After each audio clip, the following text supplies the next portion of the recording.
Uterine abnormalities, कि जो uterus है उसमें कौन कौन से मसाइल आ सकते हैं। यूट्रस अबनॉर्मेलिटीज मतलब कि यूट्राइन यूट्राइन कंडीशन या यूट्राइन अबनॉर्मेलिटीज, ठीक है, इसमें अब कौन कौन से मसले आ सकते हैं। तो इसको जरा ध्यान से कर लेना, क्योंकि जो गायनाकोलॉजी है आप स्टेप टू सी के उठा के देख लेना, ये सारे टॉपिक आपको गायनाकोलॉजी में मिलेंगे इसी तरह। तो अगर आप यहाँ पे अच्छे तरीके से कर लेते हो तो आपको वहां पे बहुत कम मेहनत करनी पड़ेगी और आपकी गायनी भी काफी हद तक क्लियर हो जाएगी। तो सबसे पहले जो पहला टॉपिक है, दैट इज अडीनोमायोसिस। दैट इज अडीनोमायोसिस, ठीक हो गया। इसके पहले हम जरा इससे बात करते हैं कि हमें ये क्या बताना चाह रहा है। तो अडीनो, अडीनो का मतलब क्या होता है? अडीनो का मतलब होता है सेक्रीटिंग या फिर ग्लैंड, ठीक है। एडिन का मतलब होता है ग्लैंड और अडीनो का मतलब होता है सेक्रीटिंग। अब इसको हम लिख लेते हैं कि यार ये क्या है, इसका मतलब है ग्लैंड, इसका मतलब क्या है ग्लैंड। और मायो का मतलब क्या होगा? मायो का, मायो से आपने याद रखना है मायोमीट्रियम। मायो से आपने क्या याद रखना है? Myometrium, okay. और जब भी एंड पे सिस आ जाए तो सिस हम कहते हैं प्रोसेस को। सिस हम किसको कहते हैं? प्रोसेस को, ठीक हो गया। जिस तरह ओस्मोसिस है, ओस्मोसिस क्या है? एक प्रोसेस है, ठीक है। तो जिसके एंड पे इस सिस आ जाए इसको हम कहते हैं प्रोसेस। तो हमें नाम से तीन बातें पता चली कि ये एक प्रोसेस है जिसमें क्या होता है, जिसमें हमें एक ग्लैंड मिलते हैं। ग्लैंड किस में मिलते हैं? ग्लैंड मिलते हैं मायोमीट्रियम में। ग्लैंड किस में मिलते हैं? मायोमीट्रियम में। अब सारे आप माशाल्लाह लावे हैं और आपको पता है कि यार मायोमीट्रियम में तो कोई ग्लैंड नहीं होता, ग्लैंड तो होते ही एंडोमीट्रियम में है। तो अगर अगर क्या हो, अगर एंडोमीट्रियम, अगर जो एंडोमीट्रियम के ग्लैंड है, जो एंडोमीट्रियम के सेक्रेटिंग ग्लैंड है, वो अगर किस में ट्रेवल कर जाए, अगर वो मायोमीट्रियम में ट्रेवल कर जाएं, तो इसको हम क्या कहेंगे? इसको हम कहेंगे एडिनोमायोसिस। तो इसके नाम से आपने इसको याद रखना है कि क्या है, जो ग्लैंड होते हैं वो मायोमीट्रियम में नहीं होते। अगर ग्लैंड मायोमीट्रियम में ट्रेवल कर जाए, हम इसकी डायग्राम बनाते हैं फिर आपको समझ आएगा। फर्ज करो ये क्या है? यूट्रस है, ठीक है, ये क्या है? यूट्रस है। और जो मैंने लाइन लगाई है ये क्या है? उसका एंडोमीट्रियम है। इसके इर्द गिर्द जो मैं हाईलाइट कर रहा हूँ ये क्या है? उसका मायोमीट्रियम है। ये क्या है जी? उसका मायोमीट्रियम है। और इसके इर्द गिर्द हम किसी और कलर से बना लेते हैं, और ये क्या है? उसका क्या है? उसका पेरीमीट्रियम या एपीमीट्रियम है। अब फर्ज करो कि मतलब ग्लैंड होते हैं, वो ग्लैंड किस में होते हैं? ग्लैंड तो सिर्फ एंडोमीट्रियम में होते हैं। फर्ज करो ये जो एंडोमीट्रियम है ये ट्रेवल कर जाती है। ये कहाँ पे ट्रेवल कर जाती है? मायोमीट्रियम में। ये जो एंडोमीट्रियम है अगर ये ट्रेवल कर जाती है किस में? मायोमीट्रियम में, तो इसको हम क्या कहेंगे? इसको हम कहेंगे एडिनोमायोसिस। इसको हम क्या कहेंगे? एडिनोमायोसिस। और आई होप कि अब आपको ये भूलेगा नहीं, आपने उससे उसके नाम से सारी बातें गैस कर ली कि एडिनो का मतलब क्या होता है? ग्लैंड। और मायो का मतलब क्या है? मायोमीट्रियम। और सिस का मतलब क्या है? प्रोसेस। तो ये एक ऐसा प्रोसेस है जिसमें जो एंडोमीट्रियम है वो ट्रेवल कर जाती है किसके अंदर? ट्रेवल कर जाती है मायोमीट्रियम के अंदर। अब हम जरा इसको पढ़ लेते हैं, अब आपको मजा भी आएगा। इसको देखो, इस एंडोमीट्रियम में क्या होगा? एक्सटेंशन ऑफ, इसकी डेफिनेशन ये है कि इट इज एक्सटेंशन ऑफ। इसमें क्या हो जाती है? जो एंडोमीट्रियम है वो एक्सटेंड कर जाती है। It is extension of endometrial tissue. जो एंडोमीट्रियम के टिश्यूज हैं, मतलब एंडोमीट्रियल टिश्यू। और एंडोमीट्रियल टिश्यू कौन से? जो ग्लैंडुलर टिश्यू है। एंडोमीट्रियम में क्या होते हैं? ग्लैंडुलर टिश्यू होते हैं। एंडोमीट्रियल ग्लैंडुलर टिश्यू, इसके आगे ब्रैकेट में लिखा भी हुआ है ग्लैंडुलर टिश्यू। अगर जो ग्लैंडुलर टिश्यू है वो क्या कर जाए? वो एक्सटेंड कर जाए इनटू इनटू मायोमीट्रियम। तो इस प्रोसेस को हम क्या कहते हैं? अडीनोमायोसिस। इसको हम क्या कहते हैं? अडीनोमायोसिस कहते हैं, अडीनोमायोसिस कहते हैं, ओके। एक बात हमें समझ आ गई। उसके बाद अब ये होता क्यों है? तो it is caused by hyperplasia. It is caused by hyperplasia. Hyperplasia हम किसको कहते हैं? Increase number of cell, increase number of cell. Increase number of cell को हम क्या कहते हैं? हाइपरप्लेजिया। अगर हाइपरप्लेजिया हो जाए, किसका हाइपरप्लेजिया हो जाए? बेजल लेयर का। जो बेजल लेयर होती है, हमने पढ़ा था स्ट्रेटम बेजालिस और ये सारी चीजें। तो it is caused by hyperplasia of basal layer. अगर बेजल लेयर का क्या हो जाए? हाइपरप्लेजिया हो जाए, तो उससे क्या हो जाएगा? एडिनोमायोसिस हो जाएगी। और डॉक्टर काशी बिल्कुल आप सही कह रहे हैं कि it is due to increase estrogen, अभी हम पढ़ते भी हैं, ठीक हो गया। तो अगर बेजल लेयर का मतलब कि जो एंडोमीट्रियम अगर उसका हाइपरप्लेजिया हो जाए तो उससे क्या हो सकता है? उससे एडिनोमायोसिस हो सकती है। अब आप कहते हैं कि यार जो फीमेल होगी वो हमारे पास किस तरह आएगी? तो जो इसकी प्रेजेंटेशन है, इसकी प्रेजेंटेशन ये है, इट प्रेजेंट विद, जो फीमेल होगी वो कहेगी कि डॉक्टर साहब मुझे हैवी मेंस्ट्रुअल ब्लीडिंग होती है, मतलब जब मुझे मेंसेस आते हैं तो बहुत ज्यादा ब्लीड होता है। तो इसको हम कहते हैं HMB। इसको हम क्या कहते हैं? HMB, हैवी मेंस्ट्रुअल ब्लीड होगा। और ये हैवी मेंस्ट्रुअल ब्लीड क्यों होगा? क्योंकि उसमें इंक्रीज एंडोमेट्रियल सरफेस है। इसकी वजह क्या है? क्योंकि उसमें एंडोमेट्रियल सरफेस बढ़ चुका है। और आपको पता है कि मेंसेस, आपने अगर मेंस्ट्रुअल साइकिल वाला मेरा लेक्चर सुना हुआ है तो आपको पता होगा कि जब एंडोमेट्रियम की शेडिंग होती है तो तब क्या आते हैं? मेंसेस आते हैं। तो चूंकि इसमें एंडोमेट्रियल सरफेस बहुत ज्यादा है तो इस वजह से क्या होता है? उसको हैवी मेंस्ट्रुअल ब्लीड होता है, पहली बात। उसके बाद इसको क्या होगा? डिसमेनोरिया। डिस का मतलब क्या होता है? डिस का मतलब होता है पेनफुल, और मेनोरिया का मतलब क्या है? मेंसेस। तो उसको क्या होंगे? जब उसको मेंसेस आएंगे तो एक तो ब्लीडिंग बहुत ज्यादा होगी और क्या होगा? उसको पेन होगी। ओके, डिस्मेनोरिया भी हो गया। उसके अलावा अब आप कहते हैं कि यार इसको डिस्मेनोरिया क्यों होगा? क्योंकि जो एंडोमीट्रियम है, जो एंडोमीट्रियम है वो एक्सटेंड किया हुआ है। जो एंडोमीट्रियम है वो किस कहां तक एक्सटेंड किया हुआ है? Extend into myometrium. Into myometrium मतलब जो एंडोमीट्रियम है वो मायोमीट्रियम के अंदर धंसा हुआ है। तो जाहिर बात है, जब एंडोमीट्रियम शेड होगा, जब एंडोमीट्रियम गिरेगा तो क्या होगा? उसको मायोमीट्रियम से जब वो निकलेगा तो क्या होगा? उसको पेन होगी। तो क्या होगा? उसको शदीद किस्म का डिस्मेनोरिया होगा। और इसमें आपको, हाँ, इसमें यूनिफॉर्मली इनलार्ज ग्लोबुलर यूट्रस मिलती है। बहुत अहम बात, बहुत अहम बात, कि इसमें आपको क्या मिलेगी? कि जो यूट्रस होगी वो इनलार्ज मिलेगी। जब आप उसकी यूट्रस को पल्पेट करोगे तो जो यूट्रस होगी वो क्या होगी? इनलार्ज होगी, उसका साइज काफी बड़ा होगा। यूट्रस क्या होगी? इनलार्ज होगी। और वो क्या होगी? ग्लोबुलर होगी। ठीक है, वो क्या होगी? ग्लोबुलर होगी, मतलब वो ना यूनिफॉर्मली लार्ज होगी। वो क्या होगी? यूनिफॉर्मली लार्ज होगी और ग्लोबुलर होगी। मतलब कि वो पूरी जो यूट्रस होगी वो यूनिफॉर्मली लार्ज होगी, हर जगह से वो सेम साइज उसका इंक्रीज हुआ होगा। प्लेसेंटा क्रीटा के चांसेस होंगे भी, ज्यादा होगी। जी जी, डॉक्टर खिजर आप सही कह रहे हैं कि इसमें प्लेसेंटा क्रीटा के चांसेस भी होंगे, लेकिन वो प्लेसेंटा है। ठीक है, मतलब वो प्लेसेंटा है, उसमें हम वो बात कर रहे हैं कि जो प्लेसेंटा अगर धंस जाए अंदर तक तो उसमें अक्रीटा इनक्रीटा हमने पढ़ा था। लेकिन इसमें एंडोमीट्रियम अंदर एक्सटेंड कर रही है। ठीक है, तो ये दोनों हम इसको कनेक्ट तो नहीं कर सकते, लेकिन इन दोनों ये रिस्क फैक्टर हो सकता है। ओके, हम आगे चलते हैं। अब आगे इसका ट्रीटमेंट है। ठीक है, ट्रीटमेंट, और इसके ट्रीटमेंट में हम क्या देंगे? क्योंकि इसमें एस्ट्रोजन वगैरह ज्यादा होता है। एस्ट्रोजन से क्या होगा? एयूबी का मतलब होता है अबनॉर्मल यूट्राइन ब्लीडिंग। एयूबी का मतलब होता है अबनॉर्मल यूट्राइन ब्लीडिंग, और या फिर उसको आप एचएमबी भी कह सकते हो कि हैवी मेंस्ट्रुअल ब्लीडिंग होगी।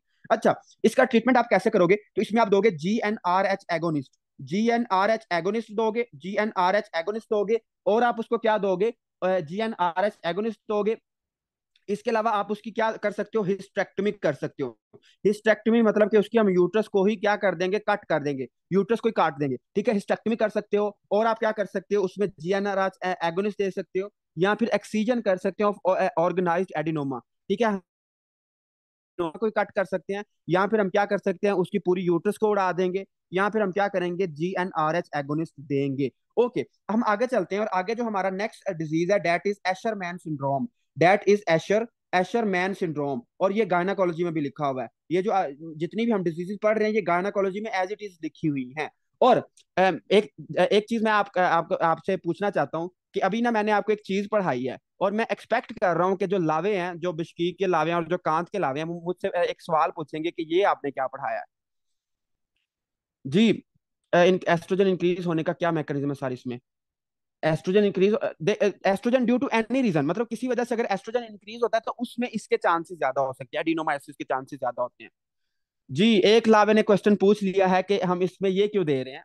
ठीक है, तो ये मैं मुझे एक्सपेक्टेड था कि ये आप इसमें क्वेश्चन लाजमी पूछोगे कि अगर तो इसमें एस्ट्रोजन ज्यादा है तो फिर हम इसमें एगोनिस्ट क्यों दे रहे हैं। नहीं समझ आई बात की? देखो, जो हाइपोथैलेमस होता है, हाइपोथैलेमस क्या बनाता है? जीएनआरएच बनाता है। ठीक है, जीएनआरएच बनाता है। अब जो जीएनआरएच है ये क्या करता है? ये एस्ट्रोजन को ज्यादा करता है, ऐसे ही है ना? जीएनआरएच को ज्यादा, एस्ट्रोजन को ज्यादा करते हैं। अब आप कहते हैं कि यार हमारी अकल खराब है, या हम पागल हैं कि हम वो पहले ही उसमें एस्ट्रोजन ज्यादा है, और ऊपर से हम क्या दे रहे हैं? ऊपर से हम जीएनआरएच का एनालॉग दे रहे हैं। तो ये मुझे पता था कि आप सारे पूछोगे कि यार ये क्या हो रहा है। तो इसको मैं हमने उसमें पढ़ना भी है अपना, उसमें फार्माकोलॉजी में पढ़ना भी है, और अभी मैं आपको बता भी देता हूँ। देखो, आपने याद रखना है, जो जीएनआरएच के एनालॉग होते हैं ना, जो जीएनआरएच के एनालॉग होते हैं, ये ना बड़े मतलब अजीब से लोग होते हैं। ये क्या होते हैं? ये बड़े अजीब से लोग होते हैं। ये अजीब से लोग कैसे होते हैं? जब हम किसी बंदी को, इसमें ना आते हैं ल्यूप्रलाइड, इस तरह सुल्वाप्रलाइड, इस तरह ड्रग्स आते हैं, हम पढ़ेंगे फार्माकोलॉजी में। अच्छा, जब आप जीएन एनालॉग देते हो ना, तो फर्स्ट क्या होता है? जब आप पहले पहले देते हो तो ये ट्यूमर को और ज्यादा बढ़ा देता है। मतलब जो ट्यूमर होता है वो और ज्यादा वर्स हो जाता है। क्यों वर्स हो जाता है? क्योंकि ये जीएनआरएच को और ज्यादा स्टिमुलेट करता है। लेकिन हम इसको फार्माकोलॉजी में दोबारा भी पढ़ेंगे कि जब हम इसको पहले देते हैं तो ट्यूमर क्या होता है? वर्स हो जाता है। ये पहले पहले जब हम इसको देते हैं तो ये जीएनआरएच को बढ़ाता है।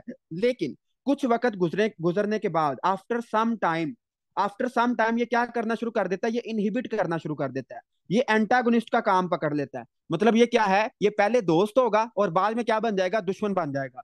तो पहले ये क्या करेगा? जीएनआरएच को बढ़ाएगा। जब जीएनआरएच बढ़ेगा तो क्या होगा?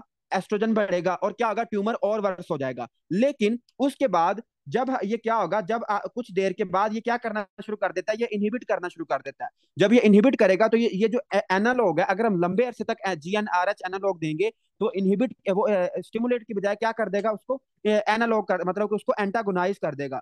तो ये एक्ट करेगा एंटागोनिस्ट के तौर पे। ठीक हो गया। तो मुझे उम्मीद थी कि आप सारे ये क्वेश्चन पूछेंगे, तो इसका आंसर ये है कि जो GnRH एगोनिस्ट हम इसलिए दे रहे हैं कि पहले पहले ये क्या करेगा, इंक्रीज करेगा, कुछ दिन इंक्रीज करेगा, लेकिन उसके बाद हम इसको क्या देंगे, उसके बाद ये क्या करना शुरू कर देगा, एंटागोनाइज करना शुरू कर देगा। तो हम पहले ही एंटागोनिस्ट क्यों नहीं देते? इसके आई थिंक एंटागोनिस्ट नहीं होते, मैंने कभी नहीं पढ़े इसके एंटागोनिस्ट GnRH के। ठीक हो गया। तो इसको हम इसी तरह ट्रीट करते हैं और यही ट्रीटमेंट है। ठीक है, मैंने काफी बुक्स पे पढ़ा, यही इसका ट्रीटमेंट लिखा हुआ है कि हम इसको GnRH एगोनिस्ट देते हैं, एंटागोनिस्ट नहीं देते। ठीक हो गया, समझ आई है बात की या ऊपर से गुजर गई है? जल्दी बताएं, GnRH एगोनिस्ट की समझ आई है या ऊपर से गुजर गई है? जल्दी बताएं जल्दी। चलें जी, डॉक्टर काशिफ, डॉक्टर समीना और डॉक्टर अदनान को समझ आ चुकी है, बाकी शायद लिख रहे हैं इसलिए जवाब नहीं दे रहे। ओके, डॉक्टर मारिया कह रही हैं जी फीडबैक भी हो सकता है। नहीं नहीं, फीडबैक नहीं हो सकता इसमें, फीडबैक नहीं हो सकता। अच्छा, डॉक्टर अनम पूछ रही हैं जी, एक दफा रिपीट कर दें। देखें डॉक्टर अनम, मैंने ये बताया कि जो GnRH है, अगर हम GnRH का एनालॉग देंगे, GnRH का एनालॉग, हमारी अकल ये कहती है कि चूंकि ये एनालॉग है, ये एगोनिस्ट है, तो GnRH को बढ़ाएगा, ऐसे ही है। लेकिन ये जो GnRH का एगोनिस्ट है, ये ना बड़ा अजीब से बंदे हैं। ये अजीब से बंदे कैसे हैं कि पहले पहले तो ये क्या करेंगे, पहले पहले तो ये GnRH को बढ़ा देंगे, पहले पहले तो ये GnRH को बढ़ाएंगे, लेकिन कुछ देर के बाद, कुछ दिनों के बाद ये क्या कर देंगे, ये GnRH को बढ़ाने की बजाय इनहिबिट कर देंगे। ये GnRH को बढ़ाने की बजाय इनहिबिट कर देंगे, और हम क्या चाहते हैं कि ये इनहिबिट हो। तो इस वजह से हम इन सारी डिजीज में क्या देते हैं, जो हम आज पढ़ेंगे, इन सारी डिजीज में हम क्या देते हैं, GnRH एनालॉग देते हैं, GnRH एनालॉग देते हैं। ठीक हो, अगर आपको याद होना चाहिए कि ये पहले पहले क्या करता है, पहले पहले तो स्टिमुलेट करता है, पहले पहले तो इसकी बड़ी अच्छी दोस्ती है, लेकिन उसके बाद ये क्या हो जाता है, ये उसका दुश्मन बन जाता है, उसको क्या करता है, उसको एंटागोनाइज कर देता है, इसलिए हम इसको एगोनिस्ट यूज करते हैं। ओके, आगे है जी आशरमैन सिंड्रोम। जो आशरमैन सिंड्रोम है, जो आशरमैन सिंड्रोम है, ये भी बड़ा मतलब इम्पोर्टेंट है, ये भी बड़ा इंपॉर्टेंट सिंड्रोम है, और ये उसमें गायनाकोलॉजी में लिखा हुआ है, तो इसको आपने ध्यान से सुनना है। इसमें आपने एक चीज याद रखनी है, इसमें आपने क्या चीज याद रखनी है कि फर्ज करो, ठीक है, फर्ज करो माशाल्लाह आप किर्गिस्तान से डॉक्टर बन के जाते हो, और आगे आपके हथे कोई मरीज चढ़ जाता है, मरीज चढ़ नहीं जाता, कोई लेडी आ गई आपके पास, ठीक हो गया, और आप गायनाकोलॉजिस्ट हो, माशाल्लाह नई नई गायनाकोलॉजिस्ट हो, और आपके हथे कोई क्या आ गई, ये किस पेज पर है? एक मिनट, मैं पेज आपको बुक से दिखाता हूँ। देखे डॉक्टर अक्सा, हम पेज नंबर पढ़ रहे हैं 672 पढ़ रहे हैं, और अडीनोमायोसिस हमने पढ़ लिया है, और जो दूसरा सिंड्रोम है that is Asherman syndrome, that is Asherman syndrome. ठीक है, ये हम पढ़ रहे हैं। अच्छा, इसका ना ये मैं आपको बताता हूँ ये कब होता है। ठीक है, तो माशाल्लाह, माशाल्लाह जो मतलब आप गायनाकोलॉजिस्ट बन जाते हो, तो फर्ज करो आपके पास क्या आ जाती है, आपके पास एक फीमेल आ जाती है, और उसका आपने क्या करना है, उसका आपने क्या करना है, D&C करना है। D&C का पता है ना क्या होता है? Dilation and curettage. Dilation and curettage ये एक टेक्निक है। ठीक है, ये क्या है, एक टेक्निक है। इसमें क्या होता है, पहले हम जो वजाइना होती है उसको डायलेट करते हैं, उसको हम क्या करते हैं, डायलेट करते हैं, और बाद में हम कोई एक इंस्ट्रूमेंट लेते हैं, जिससे क्या करते हैं, उसके सेल को क्या करते हैं, स्क्रैप करते हैं। इसको ध्यान से सुनो, ये बड़ा इंपॉर्टेंट है। ठीक है, तो इसको हम कहते हैं D&C। फर्ज करो हमने किसी का अबॉर्शन करना है, ठीक है, या हमने प्लेसेंटा को रिमूव करना है, या कोई भी एनी रीजन है, तो उसमें हम D&C यूज करते हैं। उसमें हम क्या करते हैं, D&C यूज करते हैं जी। जिस तरह अगर मोलर प्रेगनेंसी है, तो उसमें हम मास को रिमूव करने के लिए भी क्या करते हैं, D&C करते हैं। अब फर्ज करो कि आप माशाल्लाह नए नए डॉक्टर बन के गए हो, और आप में अभी बहुत जोशो जज्बा है, और गर्म खून है आपका, तो आप उसका एग्रेसिव D&C कर देते हो, मतलब आप बहुत जोर से उसके क्या करते हो, डायलेशन एंड क्यूरेटाज कर देते हो। तो क्या होगा, जो उसकी यूट्रस होगी, यूट्रस में क्या होता है, एंडोमीट्रियम होता है, और जो जो अंदर वाली लेयर होती है, इसको हम कहते हैं बेजालस लेयर। इसको हम क्या कहते हैं, बेजालस, एंडोमीट्रियम की मतलब लेयर को हम क्या कहते हैं, बेजालस लेयर। अब आप बहुत जोर से क्या कर देते हो, उसकी D&C कर देते हो। तो आप क्या करोगे, आप यूट्रस को, जो बेजालस होगी, उसको क्या कर दोगे, डैमेज कर दोगे। जब आप उसको डैमेज करोगे तो क्या होगा, वहां पे जख्म बन जाएगा।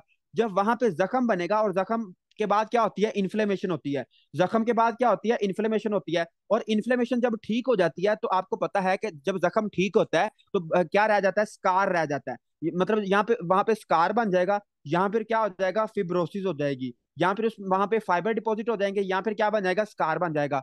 तो इसकी प्रेजेंटेशन आपको मोस्टली इस तरह आएगी कि आपके पास एक फीमेल आएगी, और वो अबनॉर्मल वजाइनल ब्लीड के साथ आएगी, वो आपको सारा बताएगी कि डॉक्टर साहब ये मसला है। ठीक है, और वो आपको जब आप उससे पूछोगे, तो वो कहेगी हाँ हाँ मतलब 1 साल पहले या कुछ महीने पहले मैंने अबॉर्शन करवाया था, या फिर जो मुझे रिकरेंट प्रेगनेंसी लॉस रहता है कि मेरी प्रेगनेंसी अक्सर जो बेबी है वो अबॉर्ट हो जाता है। ठीक हो गया, तो आपने फौरन गैस कर लेना कि इसको एशरमैन सिंड्रोम हो सकता है। एशरमैन सिंड्रोम कैसे होता है कि जब आप डी एंड सी करोगे तो आप क्या करोगे, आप डी एंड सी इतनी शदीद तरीके से कर दोगे कि आप उसकी यूट्रस को डैमेज करोगे। जब उसकी यूट्रस डैमेज होगी तो क्या होगा, यूट्रस पे क्या बन जाएंगे, उस यूट्रस की फिब्रोसिस हो जाएगी, यहाँ फिर क्या क्या बन जाएंगे, उसके स्कार्स बन जाएंगे। तो अब हम जरा इसको पढ़ते हैं, फिर आपको ज्यादा इसकी समझ आएगी। तो आपकी बुक ने ये लिखा हुआ है कि इस adhesion and fibrosis of endometrium, page कौन सा है, हमारी बुक में नहीं है। देखिए ये कुछ एडिशन पे नहीं लिखा हुआ, लेकिन कुछ एडिशन पे लिखा हुआ है। ठीक हो गया, तो मैं आपको सेंड कर दूंगा, इसकी पिक ग्रुप में शेयर कर दूंगा। अच्छा, इस इट इज इट, इसकी डेफिनेशन लिख लें जो कि आपकी बुक पे नहीं लिखी हुई। इसकी डेफिनेशन ये है कि it is loss of basalis layer, it is loss of basalis layer. जो बेजालिस लेयर है यूट्रस की, अगर उसका लॉस हो जाए तो इसको इसमें क्या होगा, एशरमैन सिंड्रोम हो जाएगा। अब आपको पता है जो बेजालिस लेयर है ये क्या होती है, रीजनरेटिव लेयर होती है। मतलब आपको पता है कि हर महीने जो बेजालिस लेयर होती है वो शेड होती है और दोबारा जनरेट होती है। ठीक है, शेड होती है और फिर क्या होती है, दोबारा रीजनरेट होती है। तो ये पथोमा पे लिखी हुई है, ये जो डिजीज है ये पथोमा पे लिखी हुई है। अगर फर्स्ट एड पे आपको नहीं मिल रही तो आप पथोमा से ढूंढ सकते हो, वरना मैं आपको शेयर भी कर दूंगा। जो रीजनरेटिव लेयर है अगर वो लॉस हो जाए तो इसमें क्या होगा, इसमें जो फीमेल होगी उसको क्या हो जाएगा, एशरमैन सिंड्रोम हो जाएगा। इसमें क्या होता है कि एडिजन, इसमें क्या होगा, adhesion adhesion and fibrosis, adhesion and fibrosis of endometrium.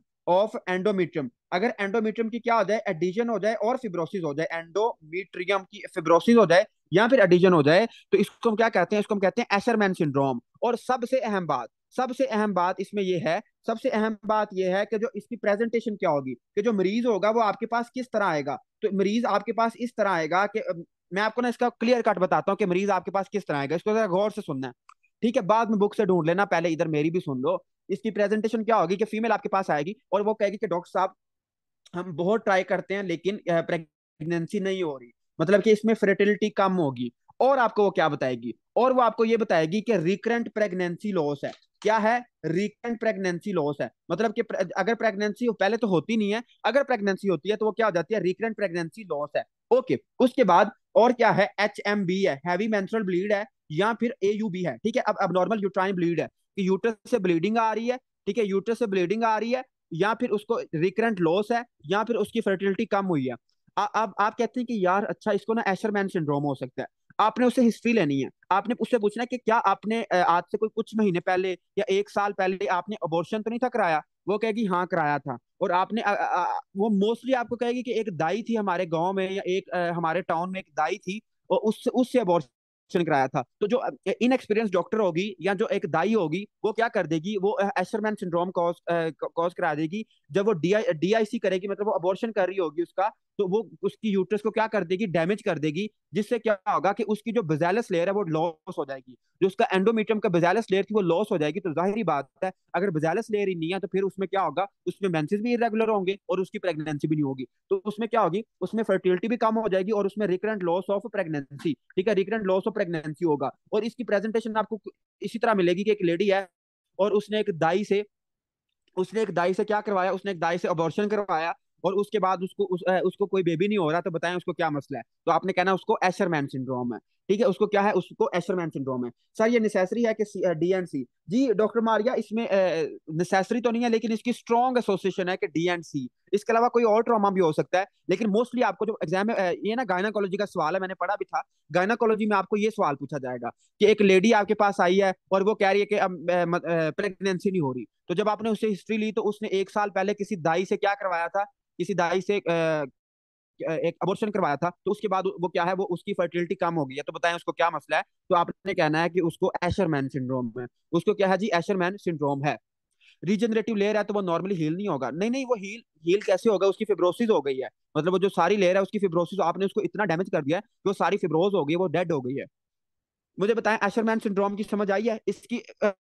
आपने प्रेजेंटेशन पे लाजमी ध्यान देना कि एक लेडी आएगी आपके पास और वो क्या कहेगी, वो कहेगी कि डॉक्टर साहब फर्टिलिटी कम हो गई है, प्रेगनेंसी नहीं हो रही। और जब आप उससे हिस्ट्री लोगे तो वो आपको बताएगी कि 1 साल पहले या कुछ महीने पहले मैंने एक दाई थी या मैंने एक इनएक्सपीरियंस डॉक्टर थी हमारे गांव में या एक टाउन में कोई डॉक्टर थी, और उससे मैंने क्या करवाया था, उससे मैंने अबॉर्शन करवाया था। ठीक हो गया, समझ आ गई है सबको, कोई मसला तो नहीं रह गया, जल्दी बताएं। ये एशरमैन सिंड्रोम इंपॉर्टेंट है, इसमें से क्वेश्चन आता होता है और ये काफी इंटरेस्टिंग सिंड्रोम है। जल्दी बता दें भाई ट्रीटमेंट क्या होगा। ट्रीटमेंट इसमें कुछ भी नहीं होगा, ट्रीटमेंट हम गायनाकोलॉजी में पढ़ेंगे। ठीक है, फिलहाल अभी हम बेसिक्स पढ़ रहे हैं ना, तो जो जितना बस ट्रीटमेंट लिखा है ना उतना ही कर लें, बाकी ट्रीटमेंट हम गायनाकोलॉजी में पढ़ेंगे इंशाल्लाह। चलें ठीक हो गया, ओके हम आगे चलते हैं। एशरमैन सिंड्रोम भी आ गया। उसके बाद है जी एंडोमीट्रियल हाइपरप्लेजिया। जो एंडोमीट्रियम है, एंडोमीट्रियल हाइपरप्लेजिया, इसको जरा ध्यान से समझना, ये बुक ने थोड़ा सा कंफ्यूज करके लिखा हुआ है। एंडोमीट्रियल हाइपरप्लेजिया, इसको ध्यान से सुनना, ये थोड़ा सा कंफ्यूजिंग लिखा हुआ है बुक पे। ओके, तो हमें सबसे पहले तो हमें पता है इसका क्रिस्टल क्लियर कंसेप्ट, पहले भी हजार दफा आपको पढ़ा चुका हूं कि it is abnormal proliferation, it is abnormal proliferation, abnormal endometrial gland proliferation. ये जो एंडोमेट्रियल ग्लैंड की प्रोलिफरेशन है उसको हम क्या कहते हैं, अगर उसकी अबनॉर्मल प्रोलिफरेशन हो जाए तो इसको हम क्या कहते हैं, एंडोमेट्रियल हाइपरप्लेजिया। इसको जरा ध्यान से सुनना, बुक ने थोड़ा कंफ्यूज करके लिखा हुआ है। अच्छा, it is usually stimulated by excess estrogen. तो इसको हम जरा शुरू करने से पहले मैं आपको कुछ बातें बताना चाहता हूँ। देखो, जो एस्ट्रोजन होता है, हमने मेंस्ट्रुअल साइकिल में डिटेल में बात की थी। जो एस्ट्रोजन होता है, एस्ट्रोजन क्या करता है, एस्ट्रोजन क्या करता है, एस्ट्रोजन कराता है एंडोमीट्रियम ग्रोथ। जो एंडोमीट्रियल ग्रोथ है वो कौन कराता है, एंडोमीट्रियल ग्रोथ कौन कराता है, एस्ट्रोजन कराता है। ओके, और जो प्रोजेस्टेरोन होता है, जो प्रोजेस्टेरोन होता है वो पहले नंबर पे क्या करता है कि एस्ट्रोजन के रिसेप्टर को कम करता है, डाउनग्रेड करता है। फिर क्या करता है, उसकी मतलब जो ग्रोथ हो रही होती है उसको रोक देता है। फिर क्या करता है, फिर क्या करता है, सेक्रीशन इंक्रीज कराता है, मतलब कि जो ग्लैंड्स हैं एंडोमेट्रियम की उनकी सेक्रीशन ज्यादा करा देता है ताकि वहां पे आके प्लेसेंटा अटैच हो सके। उसके बाद प्रोजेस्टेरोन भी हो गया। उसके बाद आपको पता है कि जब प्रोजेस्टेरोन क्या होता है, प्रोजेस्टेरोन क्या होता है, विदड्रॉ होता है। जो प्रोजेस्टेरोन क्या होता है, विदड्रॉ होता है, मतलब कि जब प्रोजेस्टेरोन अचानक हम हटाते हैं तो क्या होता है, शेडिंग होती है। क्या होता है, शेडिंग होती है, और जब शेडिंग होती है तो क्या होता है, मेंसेस आते हैं। ठीक है, ये हमने मेंस्ट्रुअल साइकिल में डिटेल में बात की थी, और ये उसका मतलब मैंने आपको सिर्फ रिवाइज कराया है कि एस्ट्रोजन क्या करता है, एंडोमेट्रियल ग्रोथ कराता है, प्रोजेस्टेरोन क्या करता है, सिक्रीशन इंक्रीज करता है, और जब हम प्रोजेस्टेरोन को विड्रॉ करते हैं 6-7 दिन के बाद, तो उसके बाद क्या होता है, जो फीमेल होती है उसको मेंसेस आ जाते हैं, उसकी जो एंडोमेट्रियम होती है वो शेड कर जाती है। ओके, अब हम जरा इस कॉन्सेप्ट को यहाँ पे अप्लाई करते हैं कि अब नॉर्मल एंडोमेट्रियल ग्लैंड प्रोलिफरेशन कि जो एंडोमेट्रियम है उसकी ग्रोथ ज्यादा हो गई है, उसकी अब जाहिर बात है कि ग्रोथ क्यों ज्यादा होगी, कि एस्ट्रोजन ज्यादा है। ठीक है, किसी भी वजह से अगर एस्ट्रोजन ज्यादा है तो उसमें क्या होगा, एंडोमेट्रियल हाइपरप्लेजिया होगा। लेकिन एस्ट्रोजन को किसने आके रोकना था, एस्ट्रोजन को रोकना था आके प्रोजेस्टेरोन ने, लेकिन इसको तो रोकने वाला कोई नहीं है, तो इसको हम कहते हैं अनअपोज्ड इंक्रीज एस्ट्रोजन। कि अगर प्रोजेस्टेरोन नहीं है, अगर प्रोजेस्टेरोन नहीं है, सिर्फ एस्ट्रोजन ही है, अगर एस्ट्रोजन ही है और प्रोजेस्टेरोन नहीं है, तो इसमें क्या होगा, इसमें क्या होगा, एंडोमेट्रियल हाइपरप्लेजिया हो जाएगा। और usually occur in peri and post menopausal women, मैंने आपको ये लिखवाया भी था कि ये किन किन चीजों में होता है। ठीक है, तो इसको हम लिखते हैं, इसकी अकरेंस किस किस में है, जो एंडोमेट्रियल हाइपरप्लेजिया है ये किस किस में होता है। तो सबसे पहले तो मैं आपकी बुक ने एक बात लिखी हुई है, दैट इज पेरी। पेरी का मतलब होता है अराउंड, कि अगर एक फीमेल मेनोपॉज के करीब है या फिर वो मेनोपॉज पे है, ठीक है, या फिर क्या है, पोस्ट या फिर पेरी, पोस्ट मेनोपॉजल मतलब मेनोपॉज के करीब है, तो उसमें क्या होगा, जो प्राइमोडियल फॉलिकल्स हैं उनकी तादाद कम हो जाएगी। जब उनकी तादाद कम होगी तो क्या होगा, उसमें अबनॉर्मल मेंसेस हो जाएंगे। उसमें क्या होगा, उसमें एन एवुलेटरी साइकिल होगा। तो उसमें क्या होगा कि प्रोजेस्टेरोन नहीं बनेगा, सिर्फ एस्ट्रोजन बनेगा। अगर आपको ये समझ आ रही है तो अच्छी बात है, अगर नहीं समझ आ रही तो आप मेंस्ट्रुअल साइकिल वाला जो हमारा लेक्चर है उसको दोबारा सुने, फिर आपको ये सारा कुछ समझ आएगा। ठीक है, तो peri and post menopausal, peri and post menopausal ये क्या होता है, ये ज्यादा होता है। ओके, उसके बाद एन एवोल्यूशन। ठीक है, अगर क्या हो, एन एवोल्यूशन हो, मतलब कि मेंसेस तो हो रहे हैं, लेकिन जो प्राइमोडियल फॉलिकल है, जो प्राइमोडियल फॉलिकल है वो क्या हो रहा है, वो एग को रिलीज नहीं कर पा रहा। मेंसेस तो मतलब हो रहे हैं, सब कुछ हो रहा है, मेंस्ट्रुअल साइकिल भी चल रही है, लेकिन क्या हो रहा है, जो प्राइमोडियल फॉलिकल है वो एग को रिलीज नहीं कर पा रहा। तो जब जब एग रिलीज नहीं होगा तो क्या होगा, कार्पस ल्यूटियम भी नहीं बनेगा। जब कार्पस ल्यूटियम भी नहीं बनेगा तो क्या होगा, प्रोजेस्टेरोन भी नहीं बनेगा। तो मुझे जरा शाबाश जल्दी से बताएं कि जो एन एवुलेटरी साइकिल होता है, इसमें जब प्रोजेस्टेरोन नहीं बनेगा तो क्या एस्ट्रोजन को रोकने वाली कोई चीज होगी। एस्ट्रोजन को तो रोकना प्रोजेस्टेरोन ने था, लेकिन अगर प्रोजेस्टेरोन ही बन रहा क्योंकि एनएवुलेटरी साइकिल है, तो क्या होगा कि उसको रोकने वाली कोई चीज नहीं होगी। जब उसको रोकने वाली कोई चीज नहीं होगी तो क्या होगा, अगर उसको रोकने वाली कोई चीज नहीं होगी तो क्या होगा कि एंडोमेट्रियल ग्रोथ हो जाएगी। उसके जो फीमेल होगी उसको उसको एंडोमेट्रियल हाइपरप्लेजिया होगा। और आपके पास इसके मरीज टोकरियों में आएंगे, ठीक है, भर भर के मरीज आएंगे। कि जो फीमेल होगी वो मेनोपॉज के करीब होगी, मतलब उसकी 40-45 साल उम्र होगी, और उसको अब नॉर्मल ब्लीड होगा। उसको क्या होगा, अब नॉर्मल ब्लीड होगा, और उसको आपने मोस्टली डायग्नोस लगाना है कि उसको क्या होगा, एंडोमेट्रियल हाइपरप्लेजिया होगा। या फिर एक तो हो गया पोस्ट मेनोपॉजल। फिर मैंने आपको एक और बात बताई थी कि और ये किन फीमेल्स में कॉमन है, और ये किन फीमेल्स में कॉमन है, शाबाश जल्दी बताएं, जल्दी बताएं, शाबाश। एक तो हो गया पोस्ट मेनोपॉजल वाली, एक मैंने और भी बताया था कि एक और फीमेल, जी डॉक्टर निमरा जफर और नहीं नहीं पिकोस नहीं है, इसमें पीसीओस नहीं है। डॉक्टर निमरा ने अभी तक सही आंसर दिया, बाकी डॉक्टर काशिफ, डॉक्टर सैयद आसिम खिजर कहाँ गए हैं सारे, बताएं जरा। ये मेनोपॉज तो हो गया जी, प्री मनार्की, ठीक है। अगर किसी को अर्ली मनार्की हो जाती है, मतलब जो फीमेल है, मतलब एक फीमेल है और उसको जब मिनारकी होती है, ठीक है, हमने ये पढ़ा भी था, मैंने आपसे पूछा भी था दोबारा कि अगर एक फीमेल मिनारकी पे है, मतलब अभी उसको मेंसेस अभी आना स्टार्ट हुए हैं, तो उसका जो एचपीओ एक्सिस होता है, हाइपोथैलेमस पिट्यूटरी ओवेरियन एक्सिस, वो अभी सही तरह डेवलप नहीं हुआ होता, तो इस वजह से उसको एनोवुलेटरी साइकिल होता है। और ये मैंने आपको उसका यूएसएमएलई का क्वेश्चन भी सेंड किया था ग्रुप में, ठीक है, लेकिन माशाल्लाह सारे नूरे ही बैठे हुए हैं। तो एचपीओ एक्सिस जो होगा वो डिस्टर्ब होगा, उसकी वजह से जो मिनारकी होती है, मिनारकी पे भी आपको अक्सर मेंसेस इरेगुलर मिलते हैं, और मेनोपॉज जो मेंसेस होते हैं वो इरेगुलर मिलते हैं। क्यों? क्योंकि जो उसमें एचपीओ एक्सिस होता है वो अभी सही तरह डेवलप नहीं हुआ होता। ठीक हो गया, ओके, ये भी हमें समझ आ गई। या फिर अगर जो फीमेल है वो बाहर से कोई एस्ट्रोजन ले रही है, तो उससे भी उसको क्या हो सकता है, उससे भी उसको एंडोमेट्रियल हाइपरप्लेजिया हो सकता है। ओके, हम आगे चलते हैं और अब हम बात करते हैं कि यार इसके रिस्क फैक्टर कौन कौन से हैं। तो रिस्क फैक्टर मतलब कि किन किन फीमेल में इसके फैक्टर ज्यादा होंगे। तो रिस्क फैक्टर की हम जरा बात कर लेते हैं कि कौन कौन से रिस्क होंगे। तो इस एन ओव्यूलेटरी साइकिल है, हार्मोनल रिप्लेसमेंट थेरापी है, या फिर एक फीमेल है वो पीसीओज पे है, ठीक है। पीसीओज में हमने क्या कहा था कि पीसीओज में क्या होता है, एंड्रोजन बहुत ज्यादा होते हैं। जो एंड्रोजन अगर ज्यादा होते हैं तो एंड्रोजन ज्यादा से ज्यादा कन्वर्ट हो जाता है, किसमें कन्वर्ट हो जाता है, एस्ट्रोन में, ठीक है, एस्ट्रोन में। और एस्ट्रोन क्या करा देता है, उसकी एंडोमेट्रियल ग्रोथ करा देता है। ठीक हो गया, तो चूंकि अपना पॉलीसिस्टिक ओवेरियन सिंड्रोम में एस्ट्रोन होता है, तो इस वजह से उसको क्या हो जाएगा, एंडोमेट्रियल हाइपरप्लेजिया हो जाएगा। या फिर ग्रेनुलोजा सेल ट्यूमर, अभी हमने पढ़ा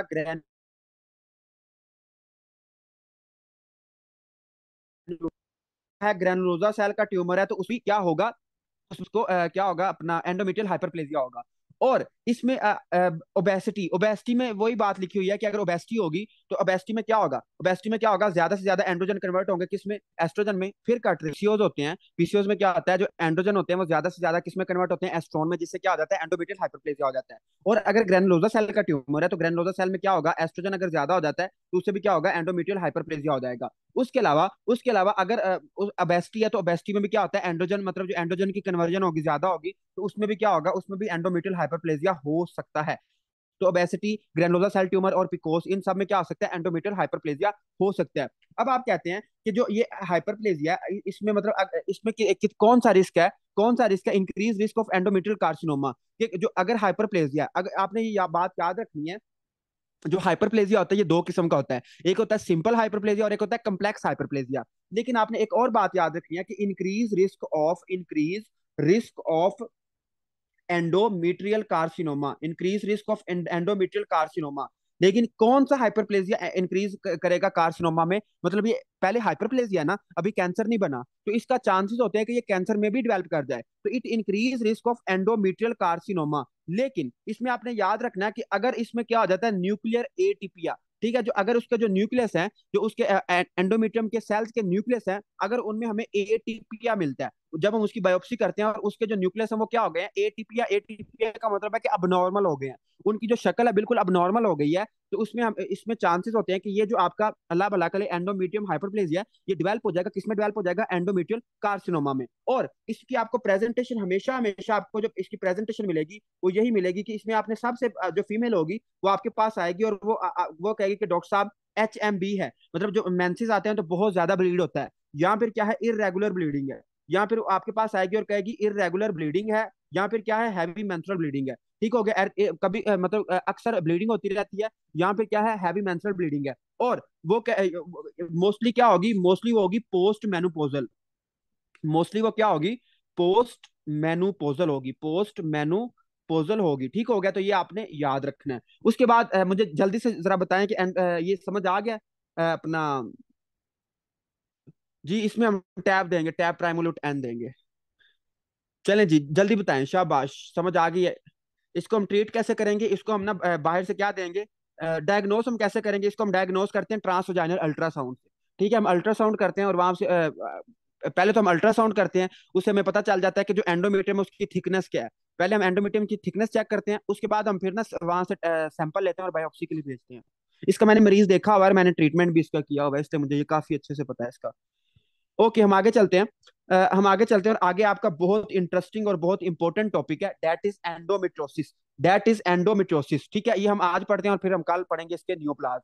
तो एंडोमेट्रोसिस को जरा ध्यान से सुनना, ये काफी इंपॉर्टेंट है, एंडोमेट्रोसिस। ठीक है, एंडोमेट्रोसिस, एंडोमेट्रोसिस काफी इंपॉर्टेंट टॉपिक है, और ये इसको ध्यान से सुनना, इसमें दो तीन लाइनें थोड़ी सी कंफ्यूजिंग है और उसको जरा गौर कर लेना उस पर। It is endometrium like gland and stroma outside endometrial cavity. इसकी पहले डेफिनेशन लिखते हैं। इसकी डेफिनेशन ये है कि endometrium, endometrial like gland, endometrial like gland, मतलब कि जो एंडोमेट्रियम के ग्लैंड है, एंडोमेट्रियम लाइक ग्लैंड, या फिर क्या हो स्ट्रोमा, एंडोमेट्रियम लाइक ग्लैंड या फिर क्या हो स्ट्रोमा।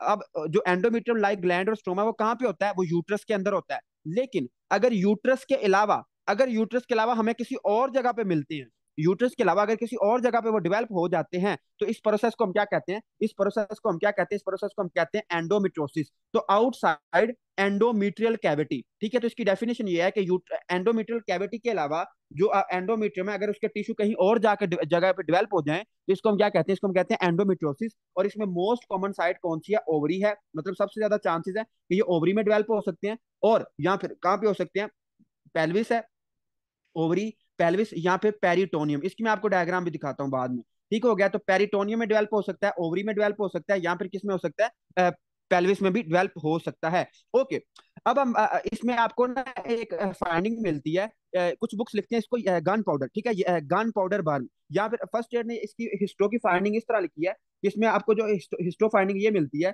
कि इसमें आपको एक फाइंडिंग मिलेगी जिसको आपने सिर्फ रटा ही मारना है, that is powdered burn finding. Yellow brown, yellow brown, yellow brown colour की आपको एक फाइंडिंग मिलेगी, येलो ब्राउन पाउडर बर्न। ठीक है, पाउडर बर्न, जिस तरह गन पाउडर का कलर होता है उस तरह की आपको एक फाइंडिंग मिलेगी। और ये किस में मिलती है, हमें एंडोमेट्रोसिस में मिलती है, और इसमें हमें चॉकलेटी सिस्ट मिलते हैं, उसको हम पढ़ते हैं चॉकलेटी सिस्ट, फिर मैं आपको दिखाता भी हूँ उसका। ठीक है, तो इसमें हमें क्या मिलेगा, येलो ब्राउन पाउडर बर्न, ठीक है, येलो ब्राउन पाउडर बर्न मिलेगा। और आपने याद रखना है, अगर यही जो ये जो आपका अपना है एंडोमेट्रोसिस, अगर ये ओवरीज पे हो जाए, मतलब जो यूट्रस की टिश्यू है, अगर वो ओवरी पे डेवलप कर जाए, तो इसको हम क्या कहेंगे, इन ओवरी। ठीक है, in ovary it appears as, in ovary ये कैसे अपेयर होंगे, अपेयर एज एंडोमेट्रियोमा। इसको हम क्या कहेंगे, एंडोमेट्रियोमा, एंडोमेट्रियोमा, एंडोमेट्रियोमा। एंडोमेट्रियोमा में क्या होता है, ब्लड होता है। एंडोमेट्रियोमा क्या है, ब्लड फील्ड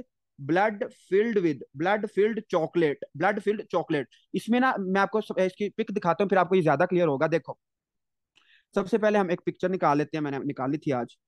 हाँ, ये देखो, ये है आपका एंडो वो ओवरी के ऊपर, देखो ये पहले, ये इस डायग्राम पे जरा गौर करें, ये चॉकलेट नहीं लगी हुई, ये क्या है, ये एक ओवरी है। और ओवरी के ऊपर पहले क्या हुआ, ओवरी के ऊपर पहले क्या हुआ, एंडोमेट्रियोसिस हुई।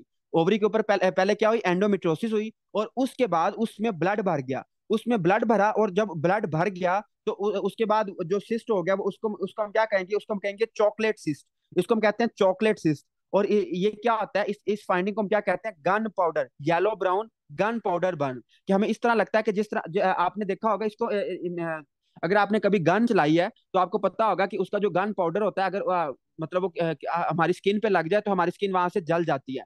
तो यही उसने लिखा हुआ है कि हम yellow brown powder burn, yellow brown gun powder burn हमें इसमें फाइंडिंग मिलेगी। और इसमें जो सिस्ट होगा उसमें क्या होगा, उसमें चॉकलेट की तरह, हमें इस तरह लगेगा कि उसमें बहुत ज्यादा चॉकलेट है। ठीक है, तो ये कैडबरी डेयरी मिल्क चॉकलेट नहीं है, ये क्या है, ये ब्लड है, जो कि किसमें एक्यूमुलेट हो गया, ये सिस्ट में एक्यूमुलेट हो चुका है। उसके अलावा उसने ये यहाँ पे भी दिखाया हुआ है कि ये देखें, ये उसने मतलब छोटे छोटे सिस्ट दिखाए हुए हैं, और एक उसने काफी बड़ा करके सिस्ट आपको दिखाया हुआ है। इसमें आपको कौन सा सिस्ट मिलेगा, इसमें आपको मिलेगा चॉकलेटी सिस्ट। ठीक है, कौन सा मिलेगा, चॉकलेटी सिस्ट। और इसको हम क्या कहते हैं, इसको हम कहते हैं एंडोमेट्रियोमा। इसको हम क्या कहते हैं, एंडोमेट्रियोमा कहते हैं, एंडोमेट्रियोमा कहते हैं। ओके, अब इसकी यहाँ पे बहुत गौर करने वाली बातें हैं। ठीक है, तो इसमें आप यहाँ पे सबसे, जहाँ पे सबसे ज्यादा स्टूडेंट कंफ्यूज होते हैं, लेकिन सबसे आसान बात भी यही है कि अब आप कहते हैं कि यार एंडोमेट्रियम जो है वो तो यूट्रस में पाया जाता है, तो वो ओवरीज तक कैसे पहुंच गया है, या वो पेल्विस तक कैसे पहुंच गया है, या वो पेरिटोनियम तक कैसे पहुंच गया है। तो इसके ये आपने नहीं था सोचा, ये काफी साइंसदानों ने सोचा और उन्होंने तीन थ्योरियां बताई अपनी।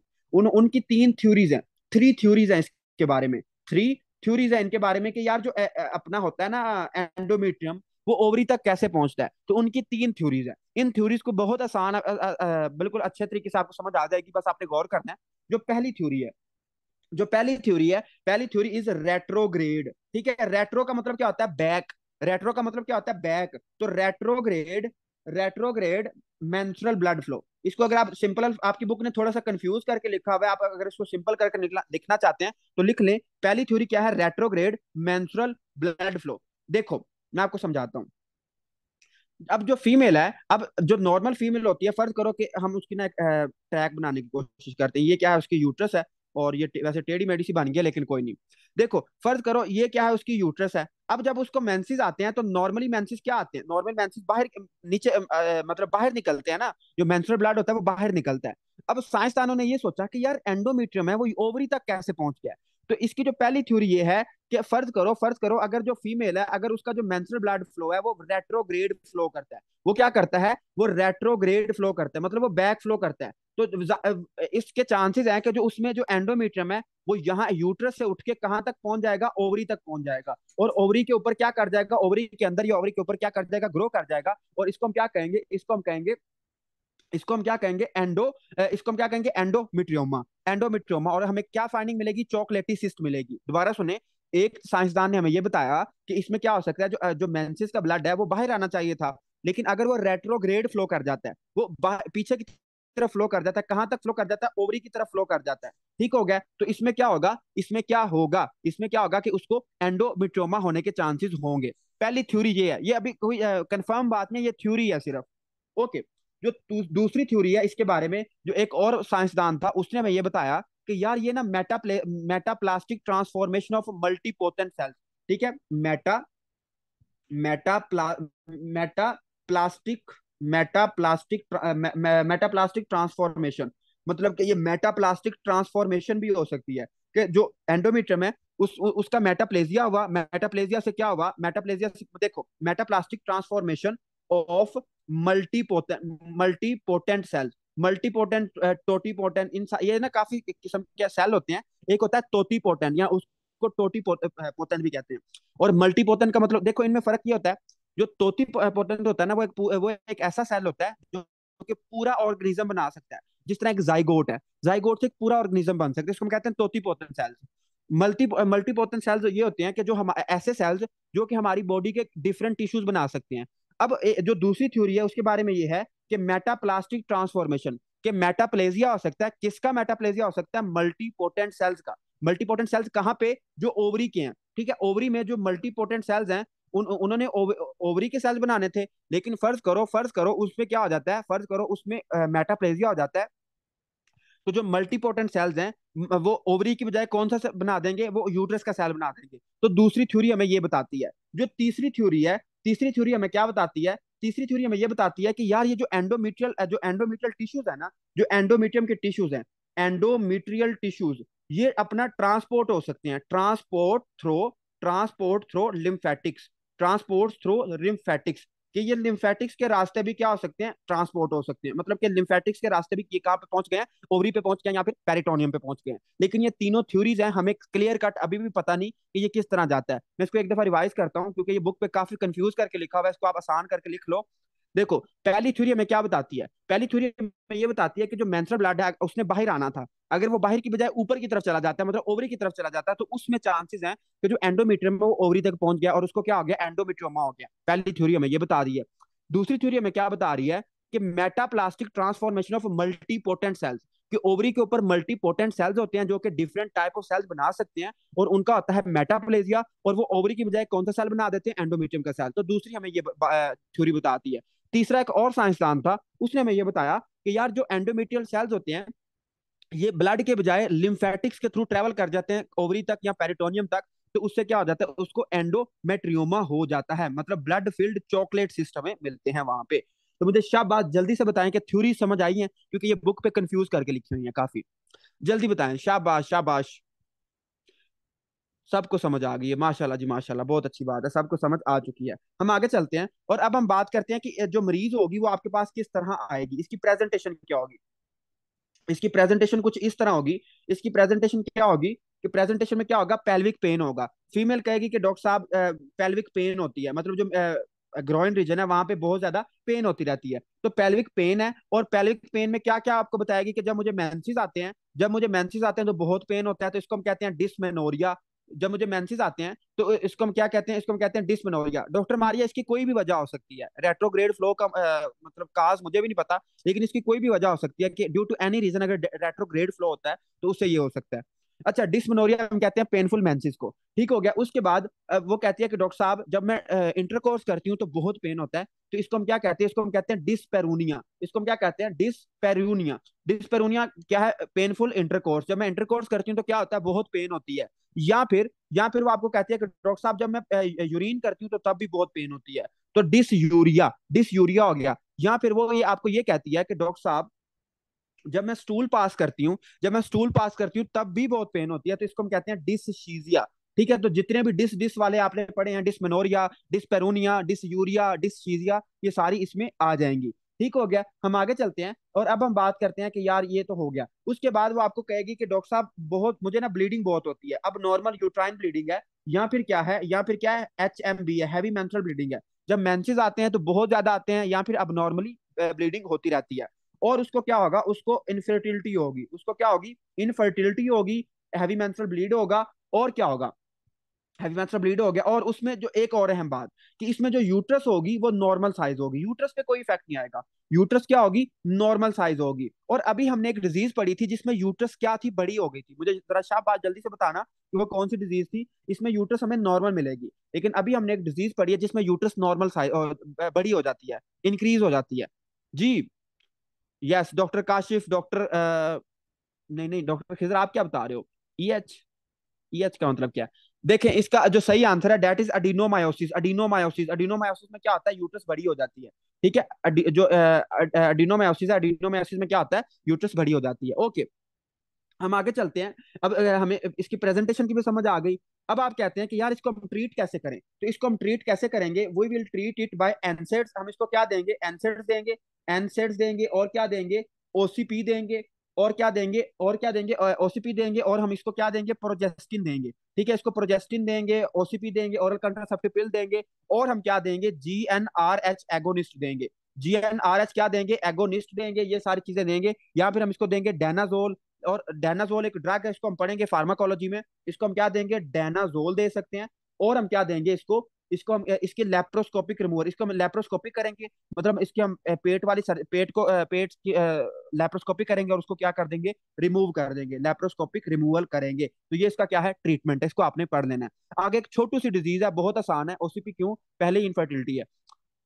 OCP देखिए डॉक्टर काशी, जो OCP होता है, जो OCP है वो सिर्फ हम अपना कंट्रासेप्शन के लिए यूज नहीं करते, वो मेंसेस को रेगुलेट करने के लिए भी यूज करते हैं, ब्लीडिंग को कम करने के लिए भी यूज करते हैं।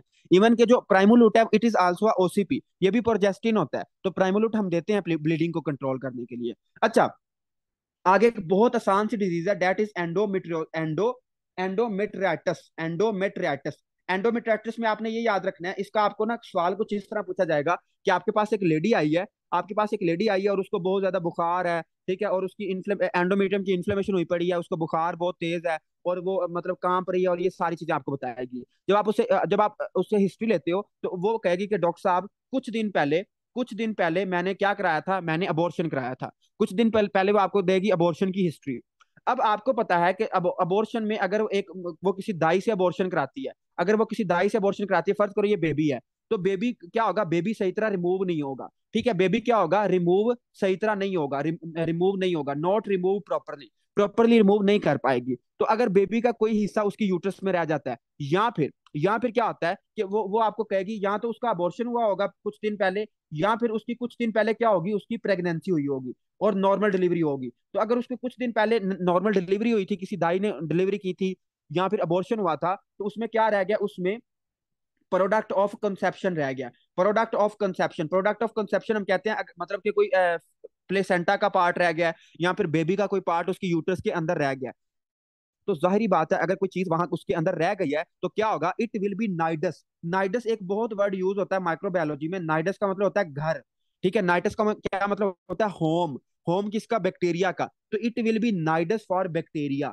जाहिर बात है कि अगर यूट्रस के अंदर हमने कोई चीज छोड़ दी है तो क्या होगा, it will be nidus for bacteria. तो जब यूट्रस के अंदर हमने कोई चीज छोड़ दिया, प्रोडक्ट ऑफ कंसेप्शन छोड़ दिया, तो क्या होगा कि it will be nidus for bacteria. और उसको क्या होंगे, उसको जब बैक्टीरिया आएंगे तो क्या होगा, उसको इन्फ्लेमेशन होगी। जब उसको इन्फ्लेमेशन होगी एंडोमेट्रियम की, यूट्रस की, तो इसको हम क्या कहते हैं, इस इन्फ्लेमेशन को हम क्या कहते हैं, एंडोमेट्राइटिस कहते हैं। इसको हम क्या कहते हैं, एंडोमेट्राइटिस कहते हैं। तो retained product is nidus for bacteria and GI tract. Retain product is nidus for bacteria and GI tract. और retain product of conception, miscarriage and एक और चीज, एक इसमें बात रह गई है, आईयूडी। आईयूडी, आईयूडी का किसी को पता है क्या होता है? आईयूडी का मतलब होता है intra intra uterine device. Intra uterine device. हाँ, जो फीमेल्स होती हैं, इसको मैं आपको बताता हूँ, इंट्रा यूट्राइन डिवाइस। जो फीमेल्स होती हैं जो प्रेगनेंसी नहीं चाहती, ठीक है, जो मतलब फीमेल नहीं, जो प्रेगनेंसी नहीं चाहती, मतलब वो 3 साल या 4 साल तक वो प्रेगनेंसी नहीं चाहती, तो वो क्या करती हैं, वो ना एक बाजार से ट्यूब मिलती है जिसको हम कहते हैं कॉपर ट्यूब। जिसको हम क्या कहते हैं, कॉपर ट्यूब। एक ना कॉपर टी ट्यूब, इसको हम कहते हैं कॉपर टी ट्यूब। जो फीमेल्स होती हैं जो शादीशुदा होती हैं और वो प्रेगनेंसी नहीं चाहती, तो वो क्या करती हैं, वो अपनी यूट्रस में कॉपर टी ट्यूब क्या करवा करवा लेती हैं, इम्प्लांट करा लेती हैं। अब आपको पता है कि जो कॉपर है, कॉपर क्या है, स्पर्मिसाइडल है। कॉपर क्या है, स्पर्मिसाइडल है। तो एक तो कॉपर क्या है, स्पर्मिसाइडल है, प्लस ये क्या करता है, कहाँ गई हमारी डायग्राम, जो टी ट्यूब होती है, मैं इसको रेड से बना के दिखाता हूँ, ये जो टी ट्यूब होती है यहाँ पे जाके अटैच हो जाती है। ठीक है, कॉपर टी ट्यूब यहाँ पे जाके क्या हो जाती है, अटैच हो जाती है।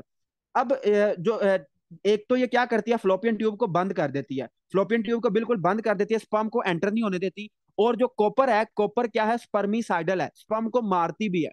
तो इसको हम कहते हैं इंट्रा यूट्राइन डिवाइस। ये बड़ा पाकिस्तान में कॉमनली यूज हो रहा है। जो शादीशुदा फीमेल्स हैं, अगर वो प्रेगनेंसी नहीं चाहती, तो इसका 99% इफेक्टिवनेस है, बहुत अच्छी ये चीज है। लेकिन इसके ना कुछ साइड इफेक्ट आते हैं। इसका सबसे बड़ा साइड इफेक्ट यही है, जो अभी हम पढ़ रहे हैं, कि अगर ये जो कॉपर टी ट्यूब है, अगर आप किसी दाई से लगवा लेते हो, या कोई इनएक्सपीरियंस डॉक्टर है जिसने अब स्टीराइल मेथड यूज नहीं किया, मतलब उसने सही तरह इसको सही लगाया नहीं है, या फिर उसने इसको सही तरह स्टीराइल नहीं किया, इस पे जर्म्स लगे हुए हैं, तो जब वो यूट्रस में जाएगा तो वहां पे क्या करा देगा, वहां पे वो बैक्टीरिया की ग्रोथ करा देगा। और उससे क्या होगा, उसके उसको उसको क्या हो जाएगा, एंडोमेट्राइटिस हो जाएगा। मतलब कि एंडोमेट्रियम की क्या हो जाएगी, इन्फ्लेमेशन हो जाएगी। और copper T tube is very very common example for endometritis, कि जो फीमेल्स कॉपर टी ट्यूब करती है उनमें अक्सर ये प्रॉब्लम आई होती है।